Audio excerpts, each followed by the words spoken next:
So then we are back with more understanding from the time of the second tabernacle services, from the time of the prophets of Israel, from the time of the prophets of Yahweh. We find that then the scriptures used at this moment from the Aramaic English translation came from obviously the prophets of Israel. So then we can understand the time of the end as per the description of the prophets, and also the Messiah himself while he was on the earth completing the spring feast. So then these days where many people are trying to find answers regarding the climate, it is very valid for us to understand what the Messiah has said in order to direct his people and also the future generations regarding the time of the end. Where do we find this scripture? We find in Mashiyach Yahweh, the first gospel, in the 24th chapter. You find then the Messiah himself, Yahweh himself speaking of the time of the end.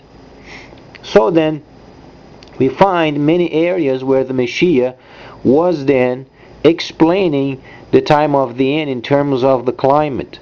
Because you are bound to hear of wars and rumors of wars and pestilences and famines and earthquakes. So the Messiah did explain this factor. It is for us then, in quote, a roadmap where we find ourselves studying what the Messiah has said. So then it is very prudent for us then to line up our agendas and our thoughts as per the Messiah's instructions, because it is very unwise doing otherwise.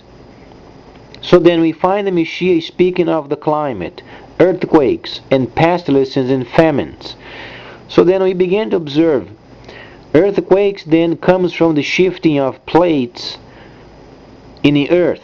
We understand produces tsunamis, produces sea rising, and then the slam of the water upon the land.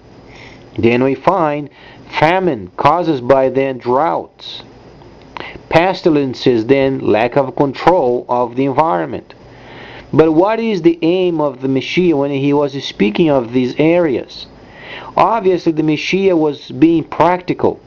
He was not speaking of the refurbishment of the environment. He was preparing the people for the end of time.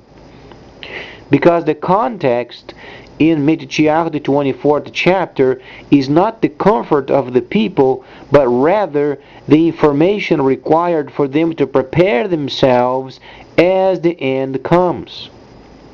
So then we find the Messiah explaining to his disciples, to the Shalishim, what is coming in the future. It is very wise for us to listen and to use what he has said regarding this very popular topic these days.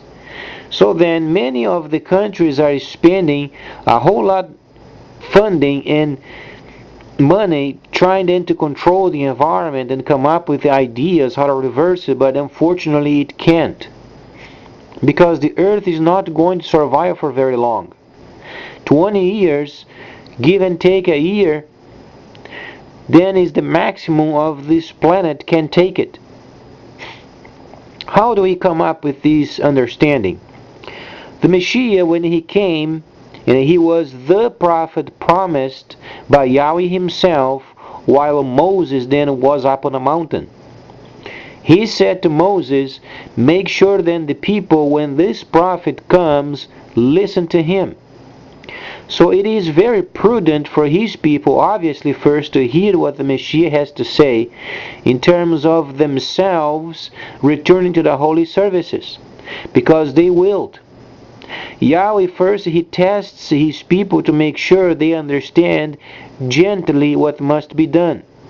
If they don't hear what Yahweh has to say, he begins then the discipline, and sometimes is very uncomfortable. So then, Yahweh has said to Moses, make sure when then the Messiah comes, the people are informed to listen to him. So then, the Messiah has come, and he has given us the time of the end. We must listen to him as Gentiles related with earthly topics. Related with the environment is a Gentile level. The Messiah was speaking of the situations related with the earth at the time of the end. Changing of temperature. Why? Because Revelation has a section of it related with the climate change. The heat is going to cause a whole lot more many troubles, and there is no money in this planet that can change the environment. The best they can do is simply save the funding to buy provisions for those who are then involved with those most areas related with drought. This is the best way people can then save their funding and helping those people, because technology won't play any factor in this situation. Let's understand why the Messiah was speaking the way he was speaking. He was then relating the time of the end, preparing the people for the autumn feast. Autumn feast is the vengeance. It is a vengeance upon the planet because people has not hearkened the words of the Messiah. That's why then you hear judgment. But the word is not judgment. The word is vengeance. It is the proper word to use. Vengeance against evil. So then we find ourselves during this time where then there are so many people going to and fro, while they don't have yet the grasp of these last 20 years left only. How do we find the Messiah during the spring feast? And we find the Messiah during the spring feast from then 50:30 to 50:32.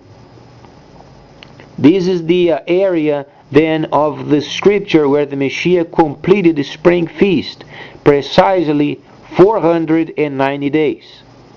So then you find the Messiah explaining what is coming then at the time of the end. While he was spending time completing the spring feast, he also gave the Samaritans in 50:31, he gave 2 days, he spent with them 2 days explaining the scripture. Each day meaning 1,000 years, because the Messiah was the most important person in the earth while he was explaining the Torah, the prophets, and the writings. These days, we do not listen to the Messiah as often because we are from another generation. But Israel and the nations around, they were very used to go to Jerusalem and listen to the words of Yahweh. It was a custom. It was a practice. So much so where then you find in Acts people going over there and returning with the Holy Scripture in hand, such as then the Ethiopian. So then we find many areas of the Messiah where he was explaining then the spring feast. And he did. He spent time with the Samaritans, 50:31. Then if you count 2,000 years later, where do you find the time? 70:31. What year are we in? 70:12.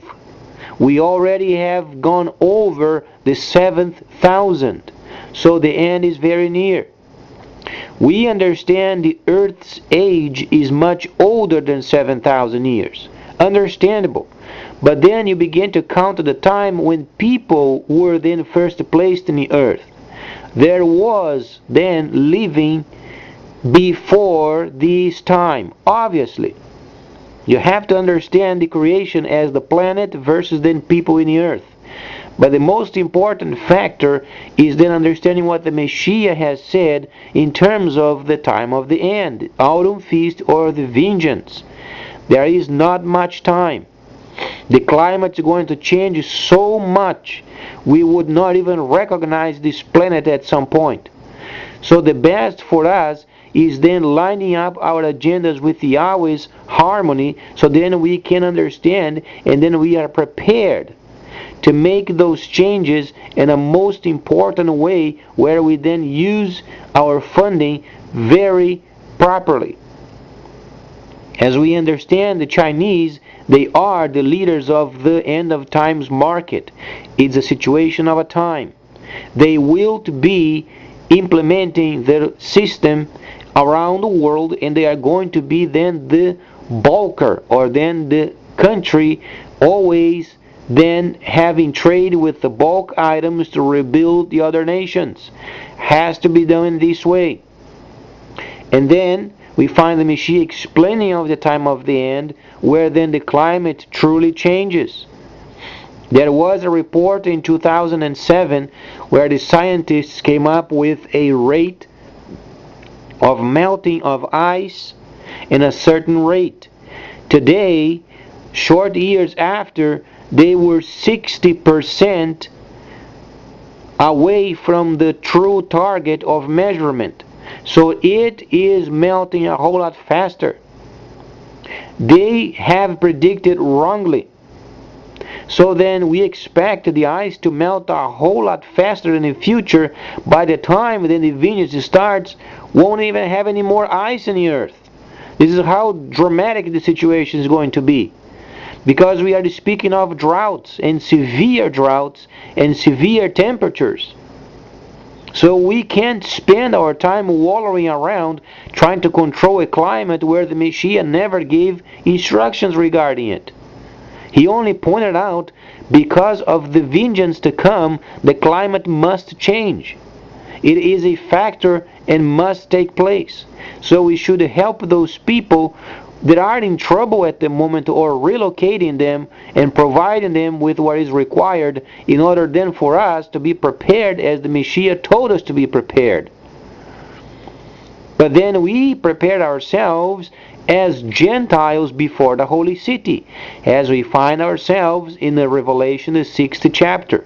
We are the people bearing testimonies for the Messiah, because the set apart, once they are in their city, they don't do any testimony. The testimony is done by the Gentiles. The set apart, they only do the ministrations, and is a form of testimony, but they don't talk of their personal situations with the Messiah. They only function as Ruach HaKodesh leads them. It's another category. We, however, Gentiles, do the testimony for the Messiah. And then we must be prepared before the holy cities. As we understand, the first city is going to be in the land of Cush. So then it is very prudent finding then an expedition and finding the holy site. It's very important, because Yahweh has chosen Africa as a filtering system, as they are fierce people, always searching for the 100% the truth. So it is very important finding the site and then starting the city. So then we understand then what the future is bringing. It is the vengeance to come, and there is only 20 years left. Try to understand, whatsoever is left of the prophecies must fit these next 20 years. Because the Messiah already set then the end line when he spoke with the Samaritans. That's why it's very important understanding the Torah, the prophets, and the writings. The Torah is the foundation. The Messiah was the foundation, and he already had set a time limit from the time prior of his ascension. He knew this time period would be a problem. People try to concoct the theories regarding the time of the end. But the Messiah, no, he was there. He spent 2 days with the Samaritans, indicating 2,000 years only left, and then he ascended. 70:31. This is what we have as time-wise. And by the time the end reaches, then even the autumn feasts have to be completed at the time. So it is very critical for us to understand there is a time limit, and it is 20 years. Whatsoever you learn from the scripture has to fit until 70:31. Try to understand this factor, very important. You do not have anymore the privilege of saying, oh, there is another 1,000 years coming. Oh, the reign of the Messiah, and then with a rod of iron, so on and so forth. There is not much time left. Those thousands are gone. The only holding point at the moment is what the Messiah told the Samaritans: 2 days, 2,000 years. He spent time with the Samaritans, 50:31. We are then in 70:12. The time is very short. Let's not be caught amongst those people of Noah's time and Lot's time, where the Messiah was very explicit. Those days, then, they were giving relationships, they were building homes, they were having a family, they were building a barn, or having a car, or buying, or taking a loan. And then he was speaking of Lot. During the time of Lot, they were giving the relationships, and buying a home, and having a family, mundane situations. And then, when they least expect, the time ends. Thus, this is what the Messiah was preventing his people from.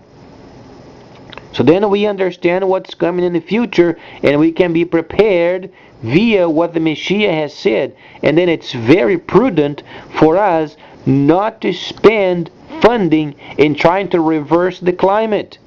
It won't be reversed. The changing of the climate lines up with Revelation or the autumn feast. It has to change. And this climate change must be very severe, then it fits then the autumn feast. Try to understand, we can't change the plans of Yahweh, but we can line up ourselves with it. So then what is the conclusion? The funding must be given to people and provide them with the basics only. There is no way in this planet to change the climate, because we would be working against the autumn feast, and we can't. Because the Messiah already said, at the time of the end, when he comes and rescues his people, then comes the shout of sulfur, as it was during the time of the cities of the plain. So then we begin to understand what the Messiah is saying. In other words, what he's saying plainly, save your funding. Saving your funding, and then use properly. Help those people who are in trouble. It's the maximum what can be done. Because the rest of it must take place. The melting of the ice must take place in order for the autumn feast to come, and then the end would then come. This is precisely what the Messiah was explaining to the Shilishim while they were on a mountain. 24th chapter of Mashiyach Yahweh. Please stay tuned. Much more coming up.